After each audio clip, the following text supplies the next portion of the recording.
my day job is helping our customers in higher education to figure out how they can take advantage of Microsoft Azure, specifically the kind of infrastructure level is where I focus, but I also lead a sustainability squad to make sure that because we don't have we do have a sustainability product, but there's a lot more to talk about than our carbon accounting software when it comes to sustainability. So, I'm joined by my colleague Simon, who's going to be popping up in about 15 minutes to talk us through the green software side of things. Took a bit of liberty with the topics and titles because I think there's always the bigger picture you need first before you can get down to the specific impact that you can make yourselves. So, I usually walk around a lot. I was told that's actually bad for accessibility, so I'm kind of holding myself here so I don't move around too much. So we kind of Microsoft numbers, but the real piece is kind of understanding where these emissions are coming from that are being used by computers, whether in data centers or on premises, and what's the difference between running it in a kind of your traditional data center that might be down the road versus a hyperscaler like Microsoft or Amazon or and so you've probably seen a lot of headlines similar to this in the news, kind of real doom and gloom about the impact that AI is having on the world. But really it's just the next form of computing. People aren't just using AI, they're using storage, networking, they're using CPUs, all the traditional stuff as well. And what's important to understand is every data center is run a bit differently. Not all data centers treat the environments in the same way. So when you think about a data center, so Microsoft runs Microsoft 365, GitHub, OpenAI runs on our data centers. We call our cloud computing Microsoft Azure, so that's where you can run all of these things. But really, they are a big bunch of data center buildings, kind of big warehouse-looking things that look like that third picture along, that are just full of racks of computers, and networking, storage components, and things like NVIDIA GPUs. So, if you're familiar with sustainability terms, you have scope 1, 2, and 3, where you'd account for emissions produced by your products. So we have a mix of them in data centers. Some data centers might be using fossil fuels for their backup energy, or using kind of refrigerant chemicals that generate massive emissions. That'd be your scope 1. And then scope 2, the biggest impact is for your electricity usage. So using electricity itself doesn't create carbon emissions, but if that's generated from a fossil fuel source in an energy plant, then we account for those as scope 2. And then scope 3 is split between everything it takes to make your product available, so to make our computing available.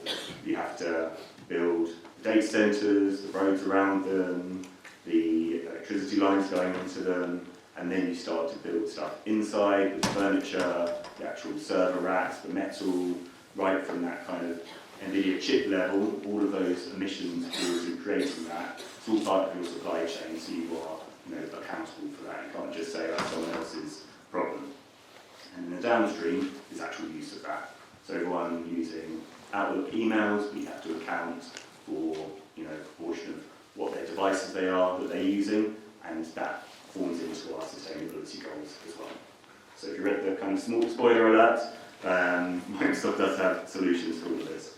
When we think about sustainability, it's really this kind of very commonly quoted definition that came from the UN World Commission of Environment and Development, which is slightly paraphrased, but meeting the needs of the present without compromising future generations to meet their own needs.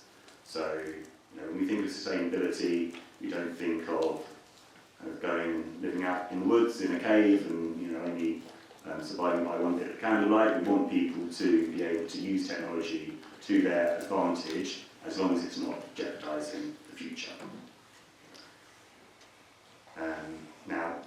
way this is kind of measured is through people's sustainability goals and the fact that we have this legally binding agreement, with most nations on the planet to reach net zero by 2050, to reduce our impact to not go above that. Well, to not go above 2 degrees, but aiming for 1.5 degrees temperature rise by then. So Microsoft has been carbon neutral since 2012. So everything you've been doing in Microsoft 365, anytime you use Copilot, that's carbon neutral. We're accounting for those emissions from your usage and balancing them out with our kind of various credit programs that we use.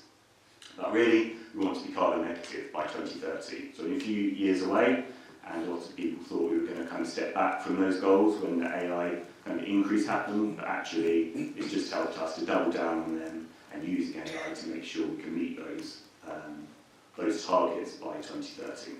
So carbon negative is net zero, plus we're taking out extra that kind of we don't have to because it's not our usage. And as you can see from the kind of hierarchy, focus is much more on eliminating things, optimising, getting rid of any waste that you don't have, so then you're only doing compensations with credits and focusing on removal projects to remove carbon out of the atmosphere. Is just for that leftover bit. Our 2050 goal is to remove all historical emissions. So everything you're doing today, right now, even though it's not 2030 yet, we're going to go back over the kind of remaining 20 years to cover all of those and make sure we balance all of those out too. But as AI is the kind of big thing right now, we do know that by 2030 the energy used will kind of double because of all of these AI use cases that are coming out. But a bit like what was mentioned earlier, AI is used to help actually accelerate the problems that we have. We know most of the solutions to climate change. It's just getting funding for them and the priority to get them put in place. And when we compare AI's energy usage and water usage to other things, it's actually not the biggest problem out there. So this was some research done by, it was compiled using data from the International Agency in further places by one of our climate scientists that sit on our climate council at Microsoft, and it was looking at the usage of entire global use of ChatGPT 3.5, I think it was up at the time, comparing that to kind of daily activity that we don't even think about. So I don't need to talk through these too much. You can see that all of the usage of ChatGPT, most popular LLM-based chat platform there is, the energy usage used by that, is dwarfed by TV use and idle appliances just in the US alone. Similar for water consumption compared to hamburgers and meaty pipes. It's minuscule, and actually AI can making those hamburgers less carbon intensive, and same for leaking pipes. Microsoft has actually got a partnership with a company in America that is using AI to actually address all of those leaks that are out there. And I don't show this to kind of say, well, so don't worry about it, there's bigger problems, just worry about not taking a flight on holiday or something like that.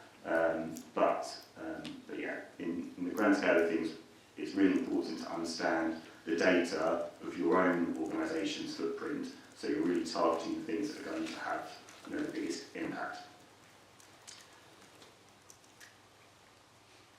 So I'll look through these so I don't want to spend too much time before getting into actually what you can do about it. But there's been some analysis too of even if AI kind of really took off, with all of the projects that we believe could be accelerated through widespread adoption for preventing carbon emissions or reducing carbon emissions, we actually see that as, even with any rebound effects, so people using more AI or more agricultural because we now make it more efficient, even with those we see that it's a kind of a net benefit to use AI for these. And that's not to mention the kind of the quality of life projects that we have in protecting our planet. These are some Microsoft research projects that we've been involved with, looking to help really kind of bring this level of science out there into the world, and to do a lot of citizen pieces too.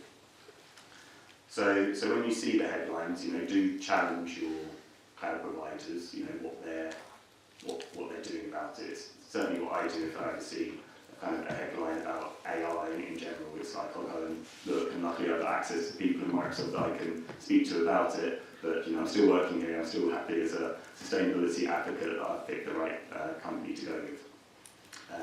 What this report was saying was just, when you hear about the usage of energy or water from AI, so much inconsistency. People are measuring different things. You really do have to kind of go to the research papers and be able to read and understand kind of research papers to know what really was being measured there. But this was a kind of co-written by Microsoft, this paper, and we were saying we think we know what the energy of an average query is, but the more important bit is with all of the interventions we think we can put in place to running those queries, it will bring it down to the same level as web search. So again, a dramatic reduction. And those like ChatGPT bars that show in the earlier graph would be shrunk down even more.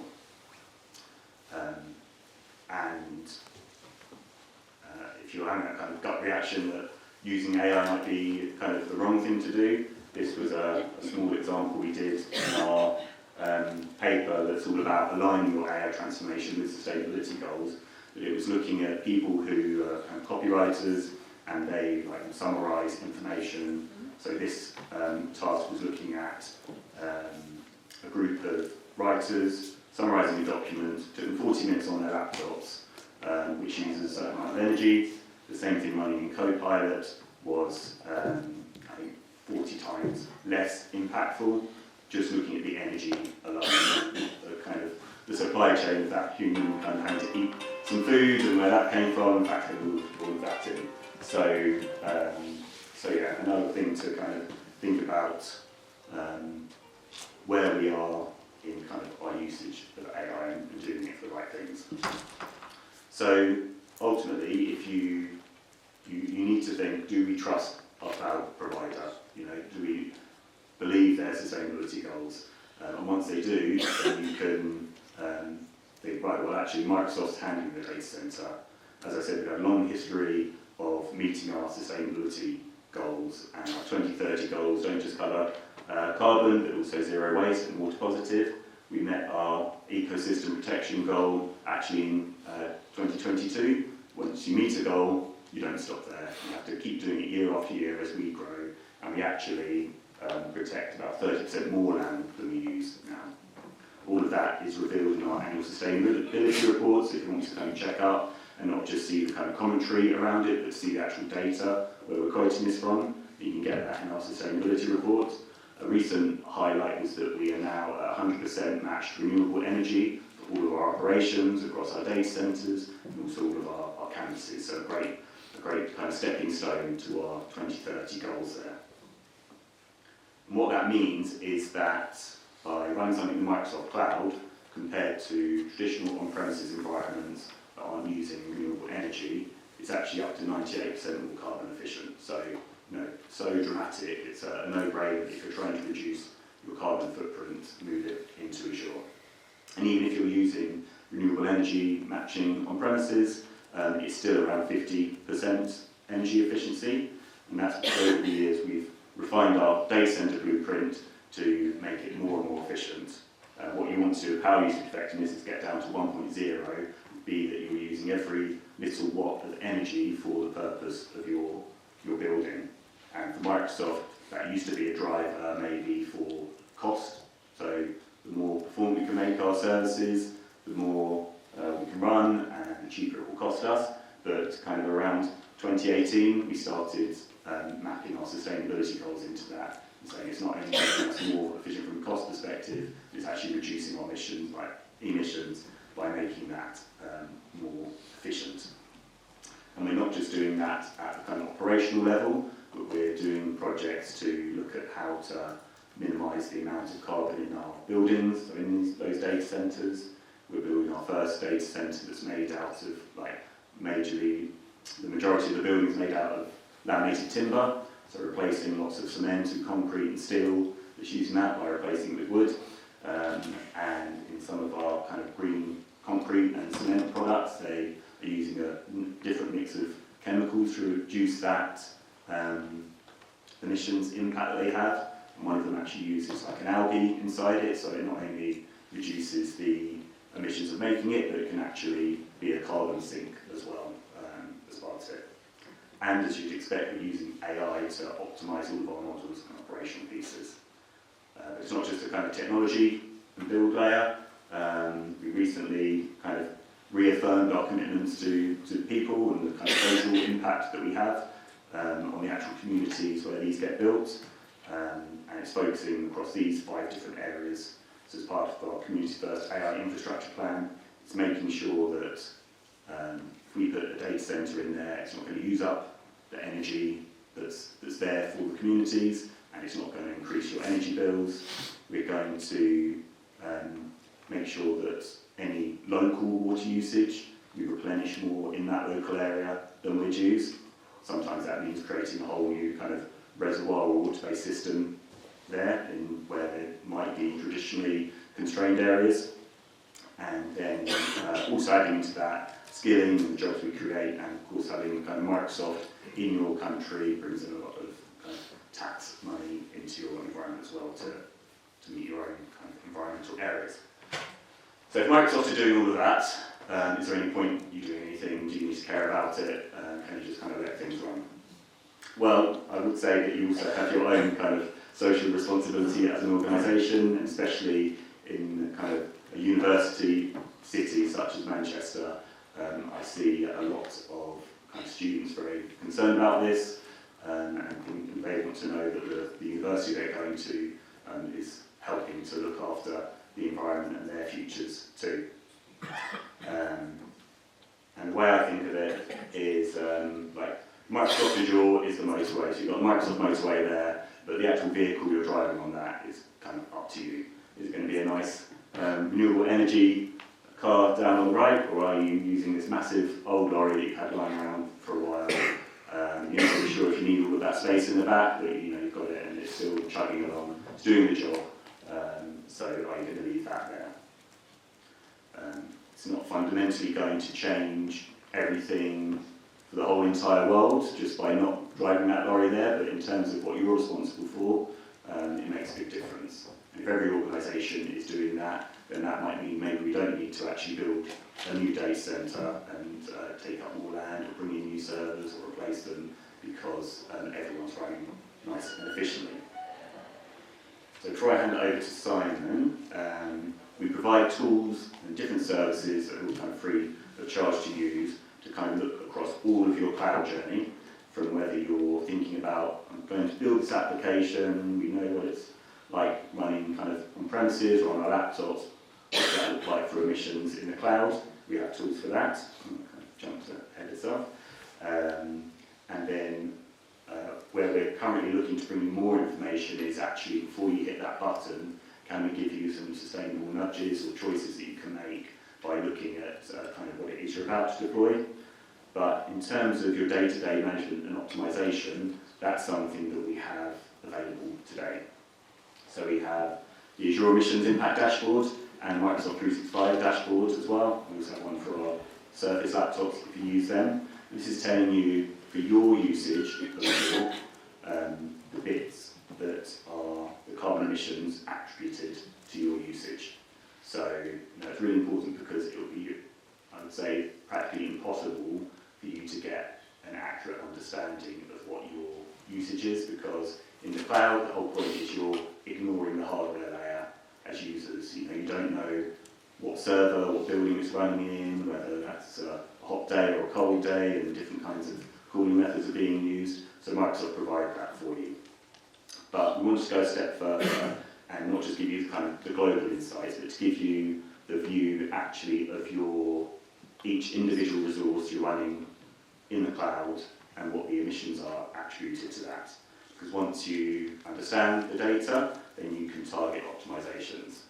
A few screenshots. It's kind of very simple. Anyone with access to the Azure portal, if you're an application owner or a developer, you work in the operations team, or just you want to have a look, and you're given the least privileged access role to see this data over the last 12 months of what your emissions are. A few things I really like about it is it shows your kind of carbon intensity over time. So basically you just want that grafting going down, and it also shows you where your hotspots are straight away at a glance. So I can see that maybe like central US is where my organisation's got the most emissions, and it was like virtual machines account for a quarter of them. So that's really good signals for me to start looking at what our virtual machines are doing and how we can make them more efficient. As I said, it goes right down to the individual resource layer and shows you the month-to-month changes. What's good about this is it includes anything you would be doing in Microsoft Foundry with our AI models, so you can see for that kind of Foundry's emissions, everything you're running in there, what are the emissions attributed to those.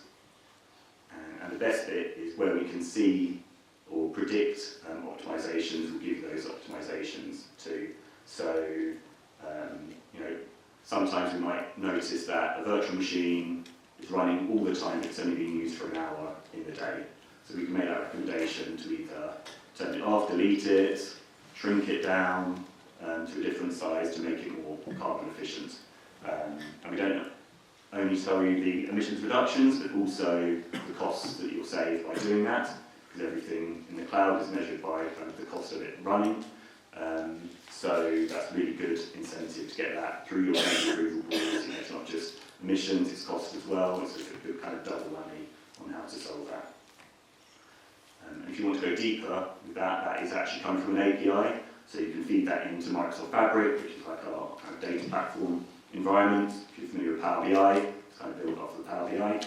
And then you can start, once you've got that data, to plug it into other data you might have from other systems, or start looking at maybe, I was using Azure like a coffee shop, if they were looking at their kind of peak times of service and matching that to their applications usage, then they might be spotting some patterns there, so actually you can do something to shape this traffic to actually improve our emissions. And when it comes to actually designing your services, we have the well-architected framework for sustainable workloads. So that goes through all of these different categories to say how can you do all of these elements of what makes up an application more sustainably. And we just introduced last year our AI pillar in that to really focus on not just things like kind of prompting what an end user might want, but actually architecturally what are the things you can do that will have an impact.